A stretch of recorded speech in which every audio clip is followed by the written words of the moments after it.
না না আমি কোনো যুক্তি দেখতেছি না। ওই 13 তারিখ অনুযায়ী আমার মনে হচ্ছে না যে কোনো আতঙ্ক বা দেখা গেছে কোনো কিছু শৃঙ্খলা মতো হবে না। লকডাউন মানেই আতঙ্কের একটি নাম। আগামী 13ই নভেম্বর লকডাউন কোনো ভাইরাসের জন্য ডাকা লকডাউন নয়। তবে প্রশ্ন একটি, কি নিয়ে লকডাউন?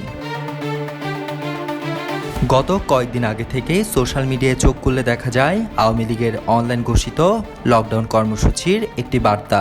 আজ 12ই নভেম্বর রোজ বুধবার এই কর্মসূচির কারণে আইন শৃঙ্খলা বাহিনীর ব্যাপক প্রস্তুতি নিতে দেখা যায় সারা দেশের মতো চট্টগ্রামেও। এদিকে 13ই নভেম্বরের লকডাউন জনমনে কোনো জনসাধারণের মনে বিরাজ করছে আতঙ্ক। আবার কেউ কেউ বলছেন এই লকডাউন কোনো লকডাউনই না। রাজনৈতিক পরিস্থিতি হচ্ছে ভিন্ন, কারণ যে যখন আসে সে তখন তাই চিন্তা করে। হ্যাঁ, আমি মনে করি না যে আসলে লকডাউনটা দেওয়াটা একটা উচিত।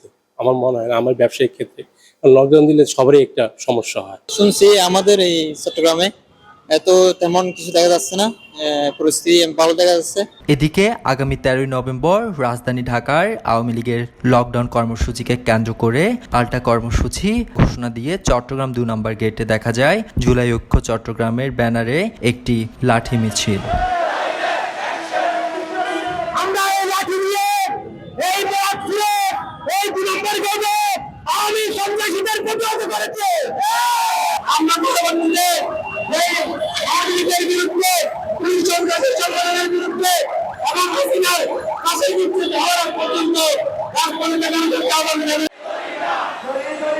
আকাশ বড়ুয়া, চাটগা টিভি।